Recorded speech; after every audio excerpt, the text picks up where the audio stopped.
Christine, welcome back to the podcast. It's so good to have you joining me again. I think this is actually your third time on the podcast, but your Yeah. first time hosting. So thanks so much for Yeah. being here.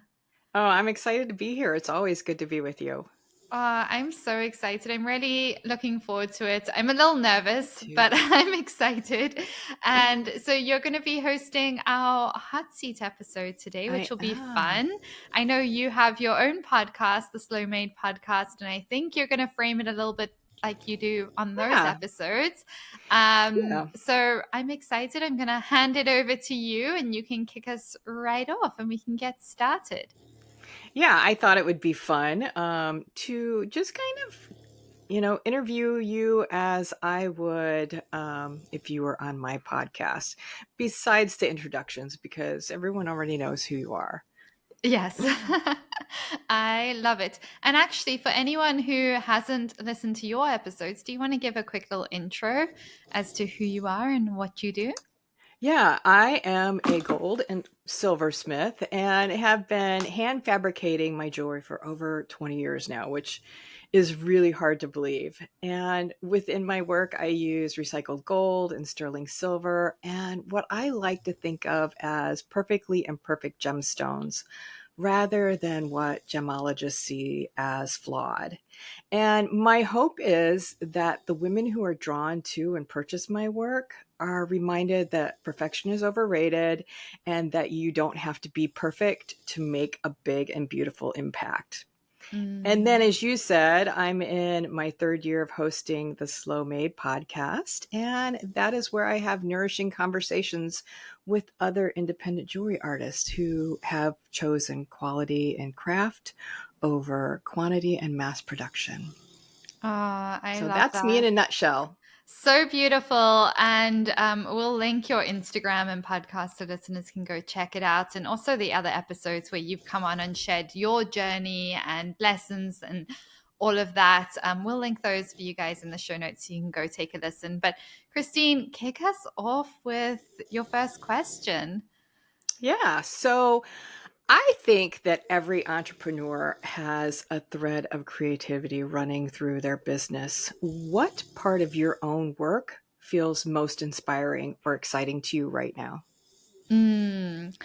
I love this because you're so right. I definitely think, especially in like the businesses that we're in, jewelry businesses, obviously, but also the coaching, there is definitely a huge element of creativity and it changes. I've just gone out of we've just wrapped up the first like season of the retreat. And I will say, for me, the retreat, I pour so much creativity into that from everything from the marketing to me is my creative outlet. I i just have so much fun with marketing. I love like the content, the reels, emails, um landing pages. I know for some people it's like landing pages, but I'm like, yes, you do you know how excited I get when I get to put together landing pages for even just master classes or whatever. But the retreat landing pages and the videos and just everything, like I get so excited. I will do that on my free time because I'm like, I want to go to a coffee shop. I want to sit with my favorite drink and I just want to like put this all together. Like it energizes me. It makes me excited. And then just the prep and stuff for the retreats. And actually what really energized me recently was even just creating the logo for the retreat and the crew neck sweaters that we did and just the physical products and little gifts and stuff that we had at the retreat. Like that was so much fun for me and organizing and getting it set up. But that's sort of now in the past, and now we're moving into this next season. So I'd say right now, the podcast is a huge source of creativity for me on one level. Like I know it's not necessarily in an artist's way, but for me, Mhm. I get to have fun with it. I get to have conversations. I much more go with the flow than when I started the podcast many years ago. So for me, the podcast, I have fun with it. We have actually got a couple of new series within the podcast that we're launching in the new year that I haven't shared about. And Mm. these are mini series. And we're doing, for example, calling coaching and spotlight series and a whole lot of different ones. So we've been testing different formats and recording. And to me, it's again a different form of creativity. Right. And then we've been doing some rebranding and you know, I'll be honest with you, I'm not really into rebranding just because I've done it in the past and I've seen the impact that rebranding has on businesses. It's not as powerful as people think it is. And so I'm always like, when someone says to me, oh, I'm spending all this money on rebranding, I'm like, oh, that to me is not a great use of our time and energy and money. Typically, it's not what drives the biggest results. But what we're doing now is just like very, very surface level, having fun with it, rebranding. I'm feeling more energized by color, weaving more color in through our web pages. We have a new platform that you've maybe seen behind the scenes for the clients. And so all of that is creative for me. And then again, content. I had a little bit of a break from content. I mean, we're still posting consistently all the time, but I just sometimes I'm not feeling creative. But now I'm getting back into it and I'm having fun with it again. And so I'd say that's where the creativity is kind of woven in different areas. I love that. And I can see that because you are so good with marketing. You're so natural on video. Everything you do is just so inspiring when it comes to that. And I'm still disappointed I didn't get to go to the retreat this year because it Oh, looked really amazing when I saw all the videos and just, listening to everyone and how they were so excited about it and just really felt that it was a life-changing experience for them and their business. So I love that. yeah, it was honestly, it was so powerful. And I know I'm biased because I know it's my retreat, but I always have go into these sort of events with certain expectations. Um, and it was beyond my expectations. It was so powerful. Everything kind of just went so smoothly. And we definitely missed having you there because, yeah, it's just, Yeah. it's like, it's not just the breakthroughs in business, it's like the connection, the community. I feel like everyone left there feeling like family. It was just beautiful. It was Yeah. magical. I'm gonna do a whole episode just diving into it because it was definitely special. Yeah. Yeah. Well, you've also shared that moving into coaching with other jewelry designers happened pretty naturally. Was there a defining moment when you thought, this is really going to work? I can build a great business that truly supports my life? Great question. So, I mean, there's I started coaching while I was designing jewelry without realizing it was coaching. It started with phone calls with store owners who were like, hey, can we just tap your brain for an hour and ask you questions and XYZ? And so it started really organically in that way, for a few years on and off. And I wasn't charging. I didn't see it as coaching. I just saw it as helping other business owners, as it goes. And when it came to me actually deciding, you know what, I'm going to build this coaching business and um, build a community for jewelry business owners and build the support system and the structure that I never had, and simplify the strategy and like come up with the blueprints. When I decided to do that, I think the day I decided to do that, I registered the business, I bought the URL. Within 90 days, had my first official like 3 clients and kind of just hit the ground running.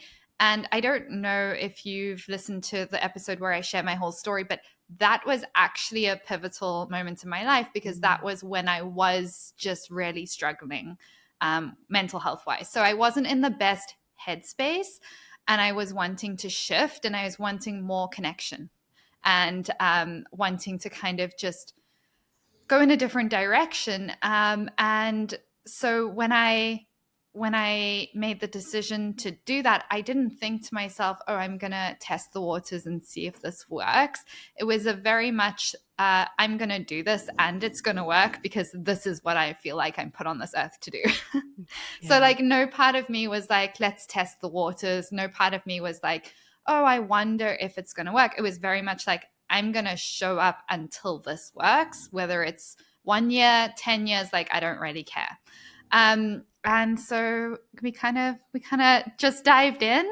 And I think it it makes a difference the energy that you start a business with or the energy that you build a business with, because I've seen sometimes what happens is people dip their toes into a business because they're like, well, let me see if this is going to work. Mhm. Makes sense. But when you go in with that mindset, you're just looking for the first sign of something going wrong to be like, oh, this is a sign it's too hard, or maybe this isn't going to work. The reality is, business is hard. It is going Mhm. to challenge you more than anything else has ever challenged you.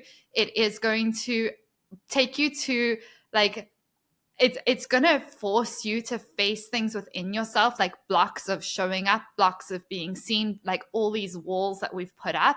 And so I knew this going in. I knew this is going to be the hardest thing I've probably ever done, even though I've built businesses in the past. It's very different selling a program that you've developed and essentially selling yourself in that way. It's very vulnerable. It is high tickets, obviously, which means that it's a different ball game because customers can be really unhappy if they pay a lot of money and they don't get what they feel like they've paid for. And so um yeah, I just went all in and I was like, I'm going to show up until this works. And so I think it's a not for everyone, but it definitely makes a difference, if that makes Yeah. sense. I don't know if that resonates with you, It Christine. actually really does, and I'm just thinking about it within my own jewelry business, how I've made Mm, pivots and, how it has been because my mental health, or my business was not supporting my mental health yeah. and the need to change. But for me, I'm thinking of how it's kind of like more baby steps.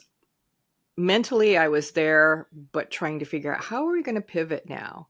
So then, when you did make that shift, did you have a clear vision for the JBA, or did that vision take shape gradually as your confidence and coaching grew? Yeah, this is a great question. So, I actually was very clear as to the structure that I wanted the program to look like, but we started the structure very differently. So, we started with a 90-day program with one on one calls, and like it was a very small program, it was very short. Um, and I knew I wanted it down the line to be a year long program. I just wanted to like start small. And we did start small. And so we started there. We started with lots of one on one and WhatsApp support and all of that. And that was so valuable because that is how I slowly developed and like filled all the gaps within the program and refined our strategy. Mhm. And then we evolved into this year long program because the reality is life happens. Like you've seen it, like everyone's navigating different seasons of life all the time. To think in 90 days, you can just fully commit to something and nothing's going to happen. Nobody's going to have to go to the doctor or school things or whatever. Everyone has things that show up in their life. So we slowly evolved it into a year long program. And then the community aspect, I think I took about a year before I built the community.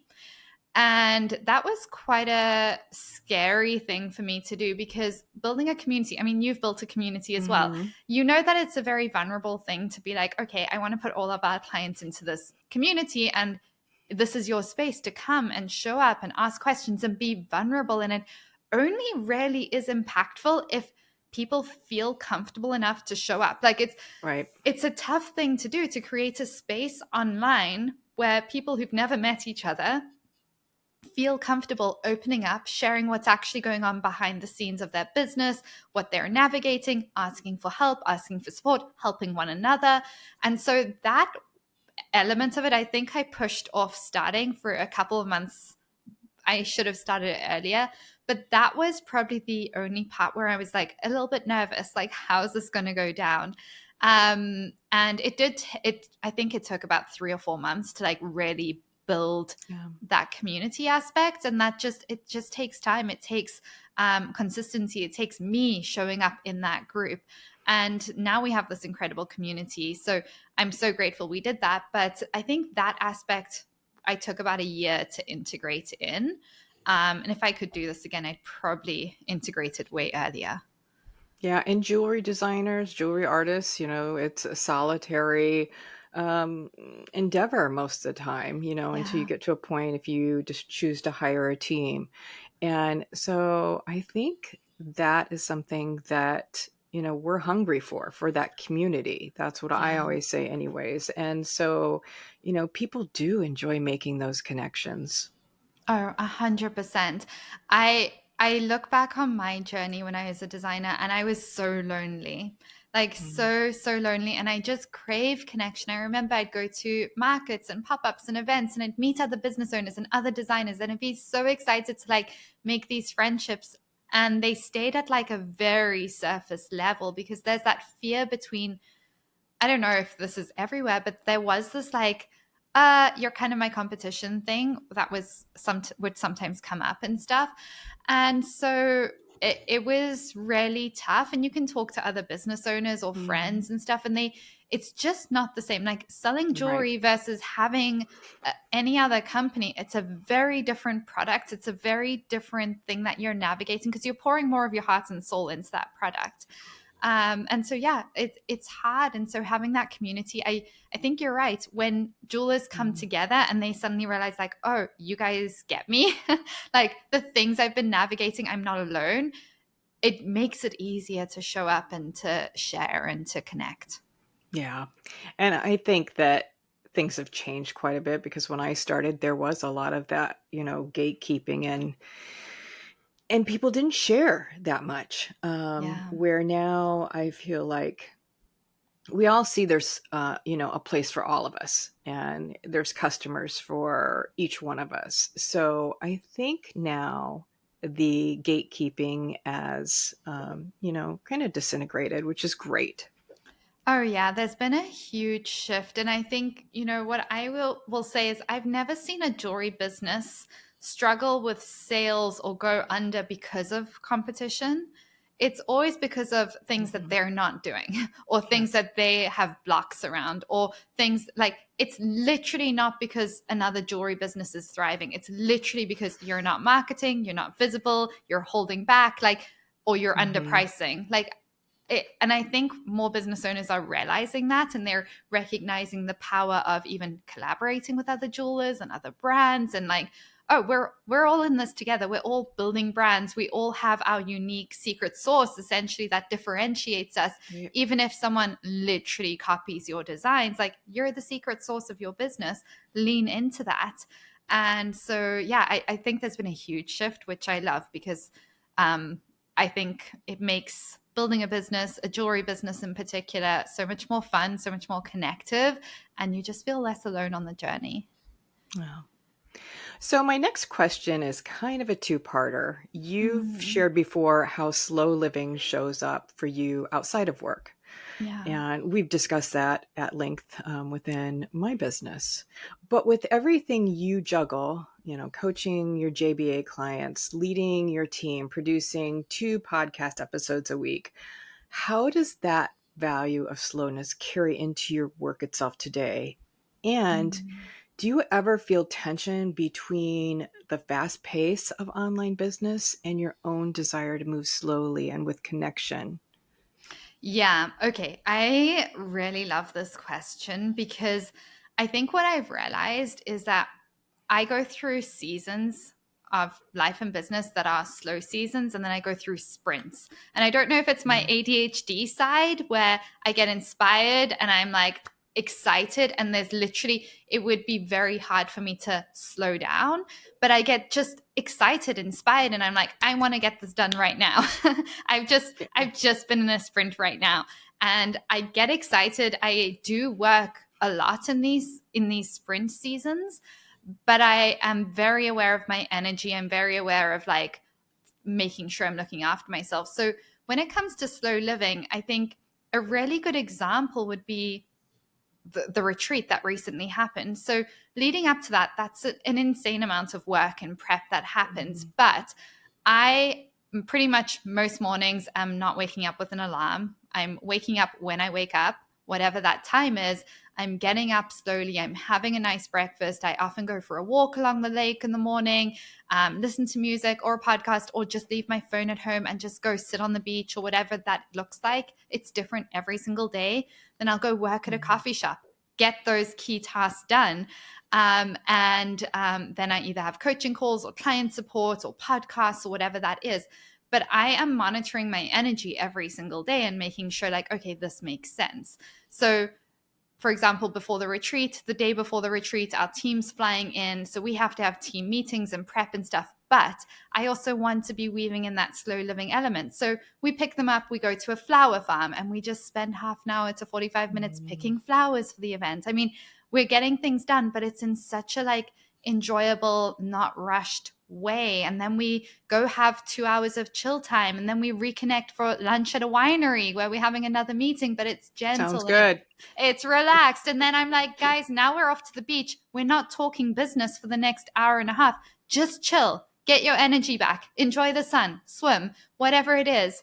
And then we go back to my place and we're having a 2 hour meeting and just doing final prep. But the energy that we're doing everything with is not urgent. It's, calm, it's relaxed, it's joyful. And that makes a huge difference. So we're getting a ton done, a ton of work done, but we're doing it in a way that you've end the day feeling productive, but rested and like not rushed and grounded. And so obviously not every day is like that, but I just try and weave movement, being outdoors, connection with other people into my day to day. Another example would be today. So today we have 2 podcast bookings. I have a 2-hour group coaching call straight after this. I've had client support, and was supposed to have a 1-hour team meeting with one of my team members earlier today. But I woke up and I was like, I'm not feeling it today. Like, I'm actually just tired. So I moved that team meeting to a week from today. It's all good. It's with my team. We move that meeting because that doesn't have to happen today. And I'm like, you know what? Today I don't have capacity. I was going to be working on other things throughout the day in between the gaps of podcasts and meetings. And I was like, nope, today's not the day. So scrap all of that. What have I done? I had a gentle morning. I did a podcast. Then I went for a walk along the lake. I came home, had lunch, and then I literally had a nap before this podcast. Had a nap, then had a little dance party, put my music on, going to do this podcast, and then I have group coaching call, and then we're done for the day. Then I'm going to go for another walk. I'm going to probably have an Epsom salt bath. I'm going to make a nice dinner. I'm going to watch Netflix. So every day is different, but I'm also very aware of my energy each day. And I'm like, oh, what do I need today? Today, I literally need a nap before podcasts and stuff so that I feel rested and I feel energized. I think that's just the first part of your question, Christine. I don't remember the second. Yeah, Does that make sense? the second was more about, feeling tension between, the demands and the fast pace of having an online business and your desire of moving slowly. But I think that you kind of weaved your answer in with that. And, this kind of leads into the second question that I have, or the next question. Speaking of like times when our businesses go fast and slow, but for me, there's seasons. There's times when I work so hard, I am just plain tired of carrying so much alone. And you have a team that supports you, which, frees up your creativity and for coaching. And you always seem to show up fresh on every call and full of energy. Do you have seasons when you just feel like, oh my God, I got to step back and I can only do the bare minimum right now? And if so, what are your non-negotiables during that time, or advice you might have for those of us who don't have that team to lean on? Because I know for me, there's times I'm just like, I just can't do this anymore. And I have to talk myself moment through moment, to get everything done. Yeah, okay. I love this question so much because I think this is a massive misconception about me. People think that I'm just a really high energy, do it all person. But I'm actually not. I'm actually very, very low energy. And so I'm very intentional with like so many things. I am very intentional with like the foods that I'm eating because they heavily impact my energy and how I show up day to day. I get brain fog very easily which is triggered by certain foods and milks and all of that. So don't do that. I get anxiety really easily. So don't drink coffee, can't have matcha anymore. So I'm very kind of just, I don't want to say rigid because I'm not rigid at all, but I know what foods I can and can't eat that make me feel my best, and my best still isn't like super high energy. And then I know what things I need to do on a day-to-day basis. I know I have to get outside before 9 in the morning, otherwise I just spiral. I know I have to like get some movement in, gentle movement. I know I need some connection with friends or that, something like that, to just like make me feel energized. I know things like the podcast actually energize me, and connecting with clients energizes me. So I'd say, yes, I have an amazing team, and they do like they do an incredible job. And I do have seasons where I actually pre-schedule. So what's interesting is I'm looking ahead already to like 5 months ahead of my calendar. That's what I was doing this week. And I'm already planning in my downtime where it's like survival mode, essentially, even though we won't be in survival mode, but it's going to be like, yeah, those few weeks, I am just going to show up and do client support, client calls, and then team meetings and anything my team needs. But I'm not doing podcasts. I'm not doing masterclasses. I'm not doing anything extra. I'm doing the bare bones. So I think it really helps that I pre-schedule and I anticipate after the retreats. I anticipate being wiped out, needing time to process, needing time to rest. So we don't do podcasts for like a certain time after retreats. I clear my calendar basically, and I just focus on client support. And it's quite hard to do that. I do that with trips. A week before going away, I don't double down on work. I actually cut back. When I get back from a trip, I'm not doubling down, I'm cutting back. So I give myself all these scheduled in downtimes where it is just you're doing the bare minimum, and then the team is doing everything else. And it stops me from getting to a point where I'm at breaking point, because I don't want to be there. I don't want to build resentment to the business.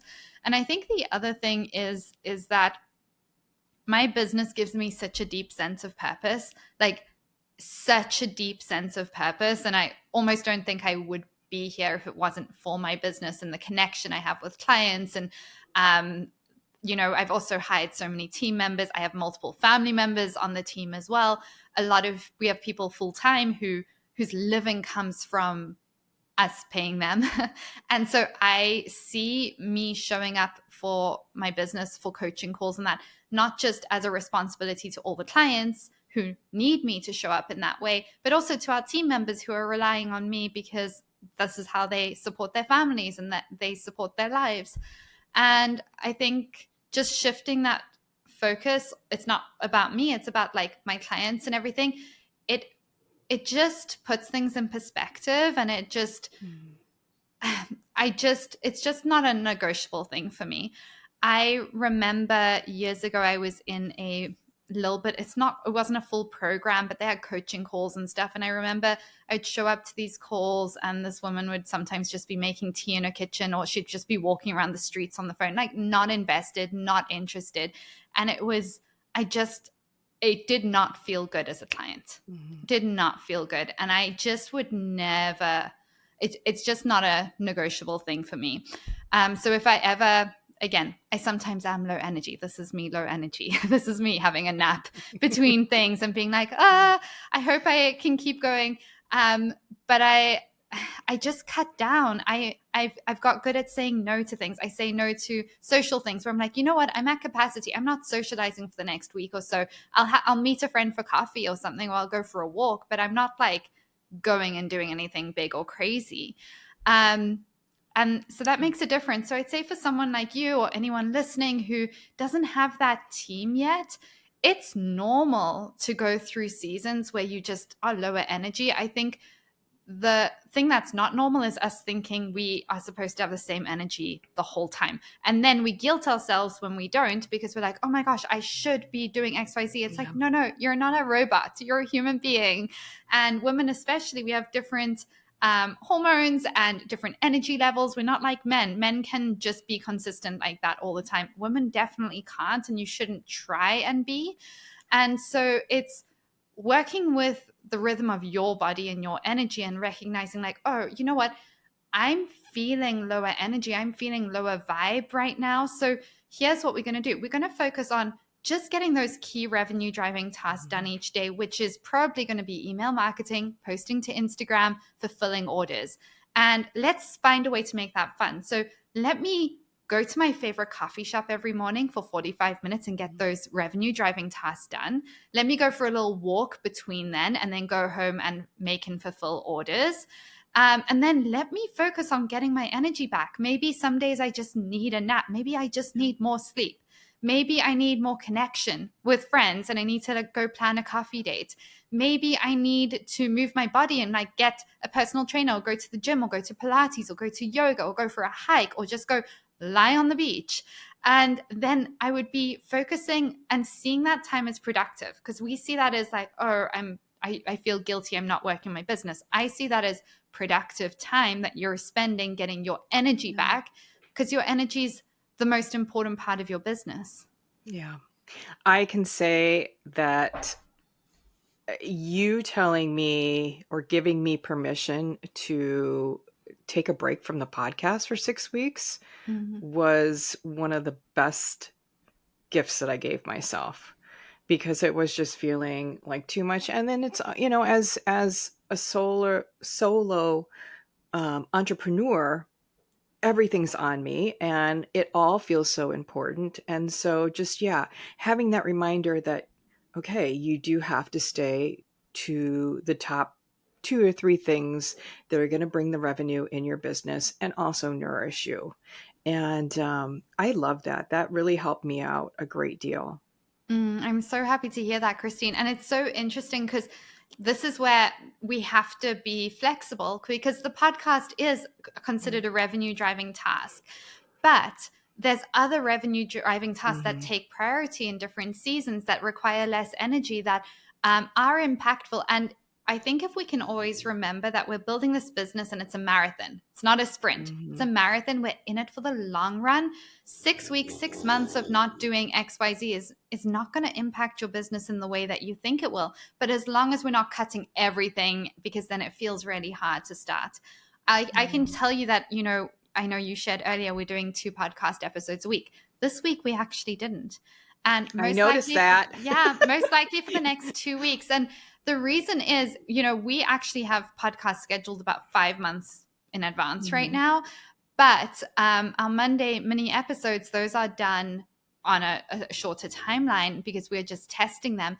And I was supposed to have recorded more of these in the last 3 weeks, but I honestly didn't have capacity. And old me would have just been like, well, I can push through and just batch a few and just get this done.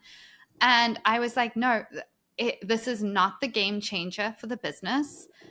The sun's going to rise again. It is not worth me pushing through. I'm going to get resentful towards the business. I'm going to get overtired. And I have time. I can do this.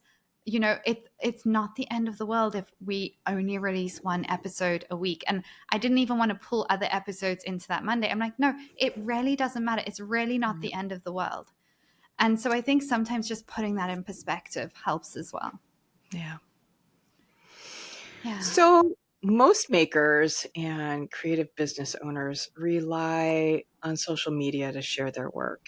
And in my experience, people are really hungry for genuine connection. And you talk about this often in the JBA. Would you share how you build that kind of authentic connection with your audience and how your approach might be different from others in small business coaching world? Oh, yeah. This is a brilliant question, Christine, because I think, we talk all the time about building connection by being your authentic self. And there's a huge movement, especially with AI right now, for people who are like, we have this chat bot. We can like put your voice and like say it better than you and tell your story better than you and generate your content better than you. And it's going to grow your business. And on the surface, these things work amazing. Like on the surface, they're incredible. You can see the content. It's like, yeah, this is your story. This is your post. These are the different things. And it's like, yes, this is kind of like helping drive connection, but they don't hit.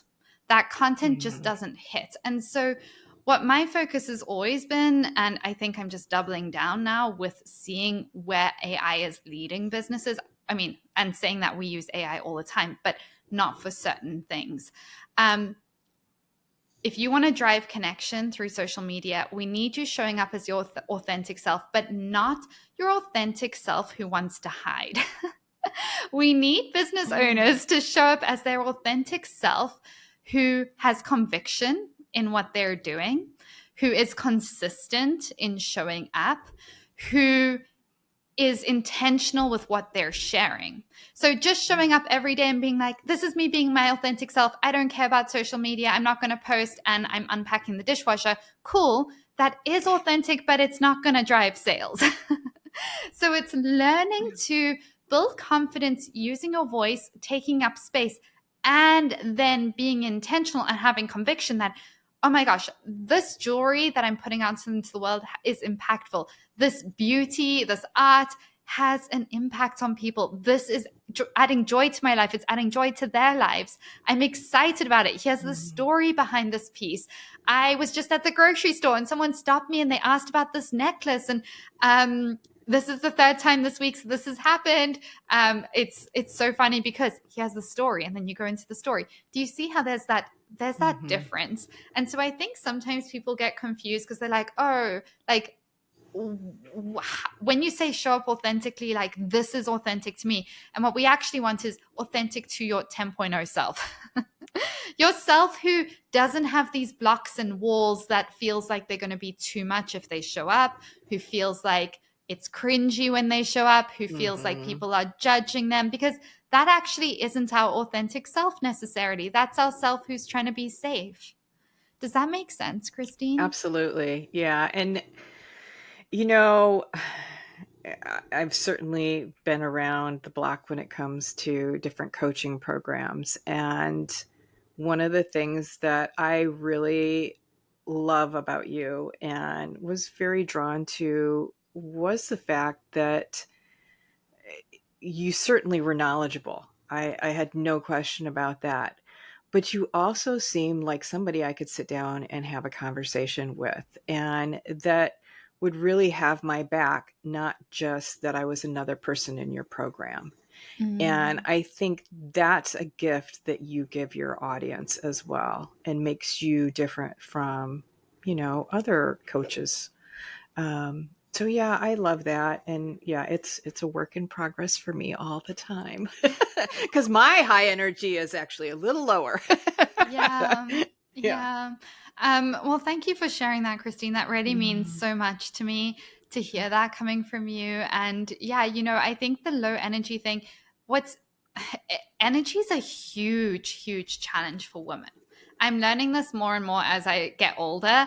Is like, and I've spoken to so many doctors about this, and I actually have a couple of guests lined up who are doctors focusing on women's health and stuff. And energy is such a massive challenge for so many women. And I think the more we can recognize that and like change the way that we show up in our business to kind of honor that, it makes a difference. But it's not easy.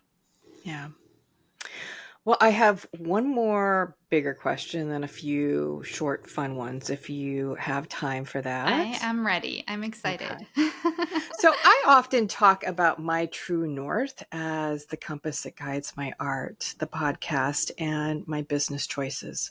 What would you say is the true north that guides you in your business? Oh, yeah.